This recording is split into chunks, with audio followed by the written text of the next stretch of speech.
Allegiance. I pledge allegiance to the flag of the United States of America and to the republic for which it stands, one nation, under God, indivisible, with liberty and justice for all. All right, number 2, open public forum. Anybody that's not on the agenda that wishes to speak? Otherwise, we'll move on to number 3, approval of the agenda. I need a motion on that. I'll make a motion to approve. Shannon makes a motion. How about a second? I'll second. Gary seconds it. Any discussion on it? Otherwise, all those in favor say aye. Aye. Against? Motion carries. Consent agenda. Recommendation to approve the consent agenda as presented. I need a motion. Make the motion. Doug makes a motion. How about a second? I'll second that. Shannon seconds it. Any discussion on it? Otherwise, all those in favor say aye. Aye. Aye. Against? Motion carries. Number 5, review of the 2018 audited financial statement. Nancy Schulzenberger from Bergen KDD. Good evening. Thank you for giving me some time to go over the results of our audit tonight. First and foremost, it's our responsibility as your auditors to issue an opinion on your financial statements, and that opinion is in the independent auditor's report in the front of your financial statements. It starts out talking about the fact that the financial statements are management's responsibility, and it is our responsibility, like I mentioned, to audit those. We are issuing an unmodified opinion, which is the best opinion that we can offer as your auditor. Basically an indication that everything is fairly stated in all material respects based on the results of our audit. In addition to that independent auditor's report, we have several other reports that we issue. First of all, a report on internal control over financial reporting and compliance related to government auditing standards. So because of some of the funding that you receive, we're required to take a little closer look at your internal controls and also compliance with laws, regulations, contracts, and grants. Based on that, we did have one internal control finding. It is the lack of segregation of accounting duties. As long as I've been coming to the city of Cold Spring, I've been talking about that finding. Simply there because of the limited staff that you have in your finance office. There are inherently some overlapping items. We as auditors have 3 buckets to put our findings into. The most significant would be a material weakness. And the wording's a little bit crazy because the middle level is a significant deficiency, and that's where this falls. So less than a material weakness, but does still warrant attention by you as the governing board. And we did have no compliance findings this year related to the government auditing standards.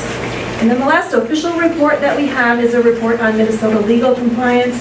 So on an annual basis, the Office of the State Auditor issues us a checklist. We completed that checklist and had no findings related to the areas that we covered there. So all good news. And then we have a communication letter. So this is separate from your financial statements, and it includes required communication, things that our standards require us to put in writing to you as the governing body. And what I can tell you tonight is that nothing in that section strays from our standard boilerplate language. It would be where we could put things if we had anything significant that we encountered, any disagreements with management, any difficulties that we experienced, and we had none of those. So a clean bill of health, if you will. And then finally, financial analysis, and that's what I'm going to spend most of tonight talking about. So the first chart that I have takes a look at your tax capacity, your levy, and your rates, and we're looking at the last 5 years. So you can see, I have to take my glasses off to see my screen, but that's a little tougher to see all of you, but you can see that your levy has been increasing, but because of the increases in your tax capacity, the rate has been fairly flat, especially if you key into 2017 compared to 2018, virtually no change there. Moving then to the operations in your general fund. Again, 5 years presented, but we'll key into 2017 compared to 18. Both revenues and expenditures in the general fund were up, along with the fund balance in total. And we'll talk about the details of all of that in a little bit, but overall fund balance increased about $90,000 for the year. And first, we'll take a look at the revenues. Those up each of the years that we're looking at, with the exception of 2016, very close to 2015. Overall, an increase of about 4% for the city for the year. A couple of areas creating most of that increase. First of all, taxes and assessments with the increase in that levy. And then intergovernmental, there was an increase in your local government aid that you received in 2018. Moving to the expenditure side of things in the general fund, expenditures up about almost 13% for the year. And a couple of things primarily going on there. If you look at your public works category, that was up about $139,000. And across several areas of the expenditures there, engineering was up with some plat studies that you had done, some seal coating in addition to what was done in 2017, more of that. And then also wages increased in public works. And public safety is the other area of increase, about $135,000.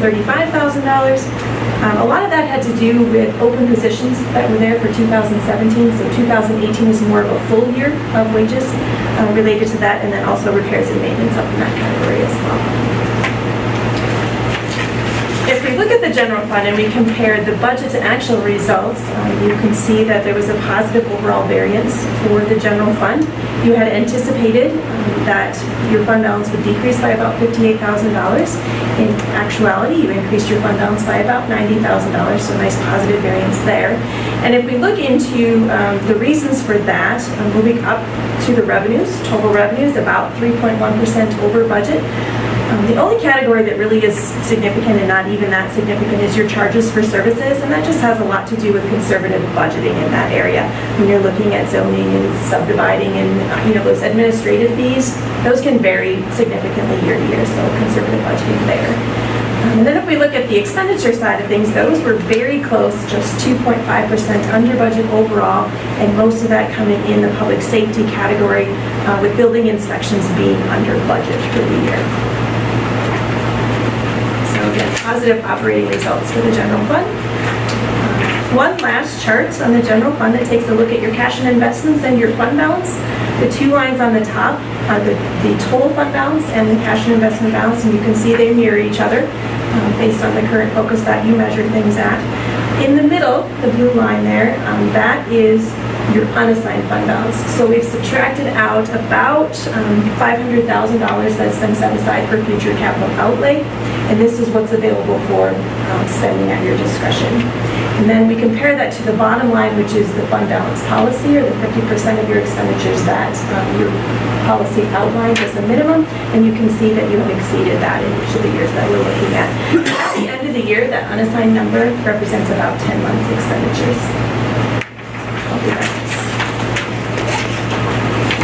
Moving then to your enterprise funds, first of all, your water fund.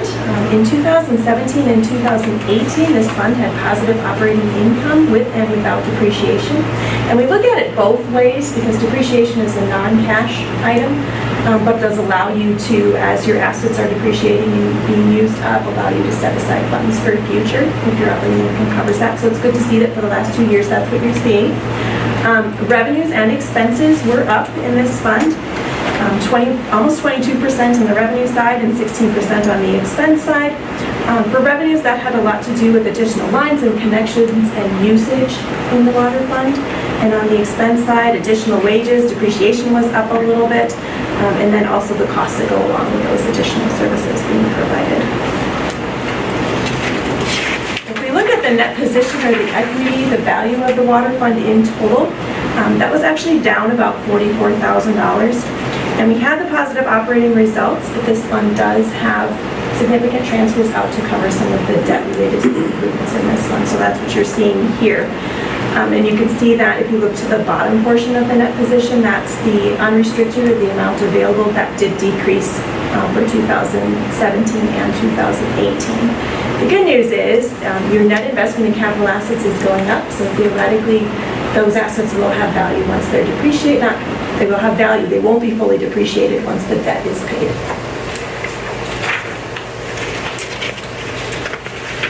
We look at the sewer fund next. Revenues up significantly in this fund, and a lot of that had to do with additional usage and related to the Cold Spring Brewery for the year. So revenues up about $911,000 overall. Expenses very similar, increasing only about $16,000 for the year. So you have positive operating income, and you've had that in this fund with and without depreciation for each of the 5 years that we're looking at. And that's good for the sewer fund because there are significant capital needs there, so it's allowing you to save some funds for future capital. And you'll see that presented on the next slide when we take a look at that net position. So Conversely, with the water fund, where you saw a decrease in your unrestricted, there's a nice increase in this fund. And the net investment in capital assets increased as well. So both positive trends. And then your last enterprise fund is the stormwater fund. Not such a positive picture when we look at this fund. Extremely difficult to cover all of your costs here. I think that the good news to take away from this chart is that if we take out depreciation, operating income in each of the 5 years that we're looking at here. This fund does have about $1 million in net position, but the unrestricted portion is negative, just negative, about $1,700 at the end of the year. So something to keep an eye on, keep monitoring, do what you can related to fees in that fund. And that is what I have. Does anyone have questions, comments, anything you'd like to look at further? You guys have anything?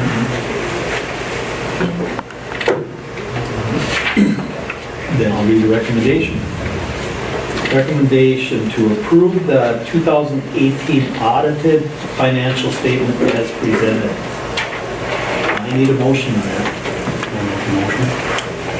Gary makes a motion. What a second. Second that. Doug seconds it. Any discussion? Otherwise, all those in favor say aye. Aye. Against? Motion carries. Thank you very much. Thank you. Thank you.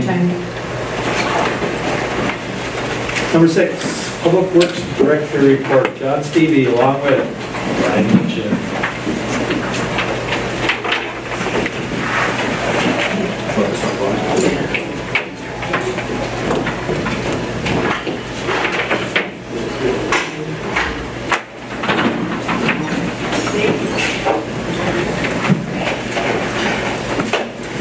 Good evening. Hey, John. I didn't get a chance to print out my report as my computer crashed today, so. You want, I have a copy, you want? No, that's fine, I'll just go off the agenda. So first thing on the list, I have rehired Jeff Ilias again at the ballpark for up to 32 hours a week. Sorry about that. Recommendation to approve rehiring of Jeff Ilias as a seasonal part-time employee at the Cold Spring Baseball Park at a rate of $11.50 an hour. I need a motion. I'll make a motion. Shannon makes a motion. I need a second. I'll second it. Doug seconds it. Any discussion on it? Otherwise, all those in favor say aye. Aye. Against? Motion carries. And he'll start once he gets out of school again. Okay. The next thing on the list is the no parking at County Road 50 and the school where the crosswalk is. Talking with Chief Bloom, the state statute's 30 feet from the crosswalk. We've noticed, especially in the wintertime with the vehicles parking there by the school, it's very tough to see kids coming to the crosswalk. So I talked to the county, we're gonna do some painting of the curb and they'll do some signage if we pass this resolution. And then as well by the brewery in front there. That'll probably be a little more than 30 feet. We're gonna just take up the space, basically everything north of the crosswalk and then 30 feet south of the crosswalk. Okay, recommendation to approve resolution 2019-13, a resolution requesting the Stearns County Highway Department place no parking signs on CSAH 50 and County Road 2, Red River Avenue North. I need a motion on that. I'll make a motion. Gary makes a motion, I need a second. I'll second that. And Shannon seconds it. Any discussion on it? Otherwise, all those in favor say aye. Aye. Against? Motion carries. The water meters at the budget, we talked about, we had about 500 water meters left in town to go to radio reads. We discussed then that we would do 50% of them this year, 50% next year.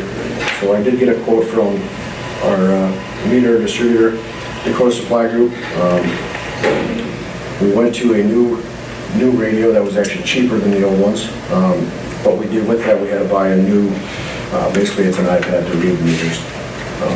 But with the cheaper price of the meters, it's still way more efficient than going with the older meters, and they should last longer as well and be more up to date.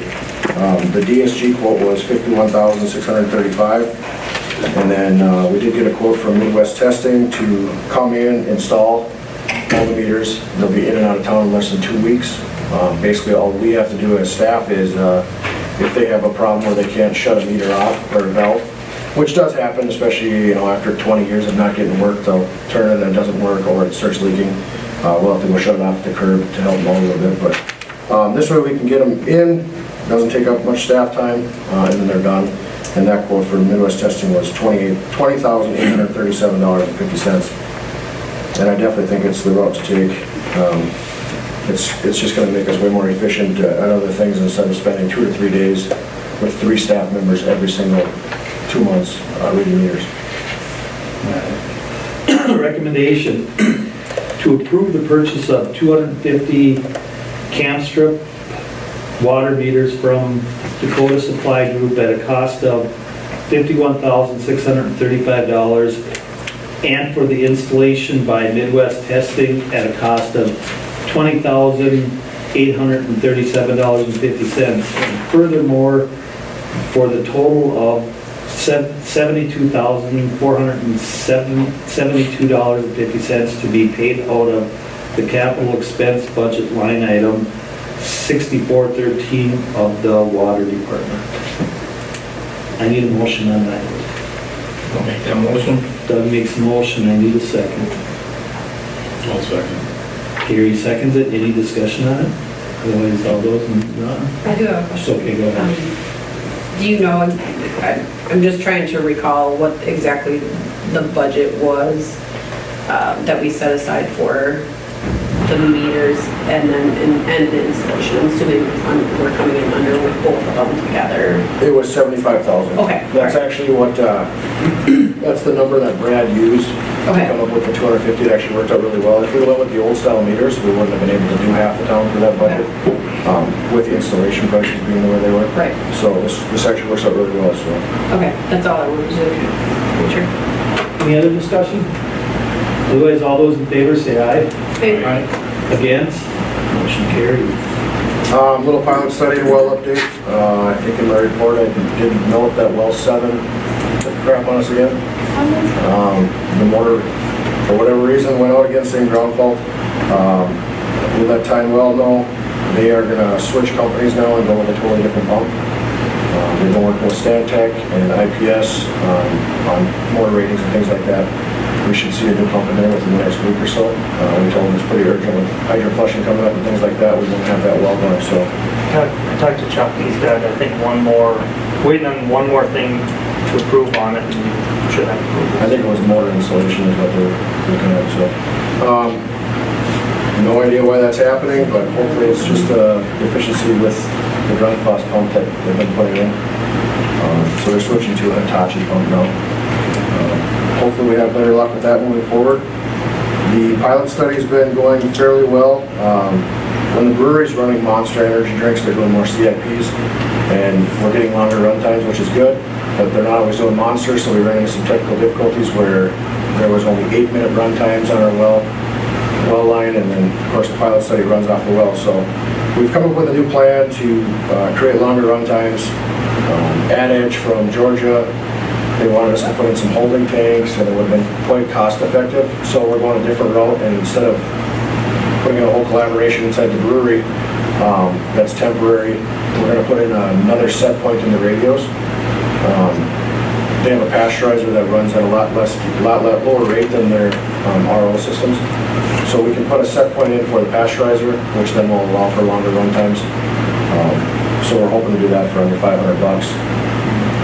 Just waiting on the brewery to get their end tied up on that. And we should be good to go moving forward. We're pumping nitrates in now. I talked to them. They said we're at about 13.5 to 14 nitrates, and it's still taking it down to 0. So they're happy with that end. Just focusing now on some DO problems they're having on the end result, and that's based off the run time. So hopefully we can fix that moving forward. Otherwise, everything's going pretty smooth. That's all I have for now. All you have. Anybody got any questions for John? He's gonna get busy. All right, then we'll move on to number 7, city engineer report. Brian Lynchman. Mr. Mayor and Council. County Road 158, First Street South.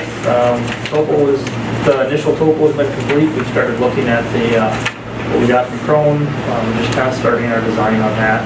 So It'll be a month or two here before we really get anything big cranked out of it. We're still looking at midsummer for feasibility report and presentation, so. But working with county as well to just coordinate everything. Water treatment, John covered, that was in. Hey, I have a question before we go on. Yeah. Are we gonna do anything with that road this year? Any pothole filling or? Oh, yeah. We're all with the air patcher right now, but it's not very cost effective to use the air patcher on all those potholes. It's gonna be kind of expensive. So we're actually working with Wakefield Township. Todd from there, they have a hot box, it's called. So we're actually, once the tarring plant's just opened up, I believe, on Monday. So once they get some tar in, we're gonna start hot boxing First Street, so the whole thing's gonna be hot box, so. I would say less than 2 weeks. Sooner the better, but we're kind of on Wakefield when it works out in their schedule, so. It's just way more cost effective to do that route than it is to put that grid in that road down.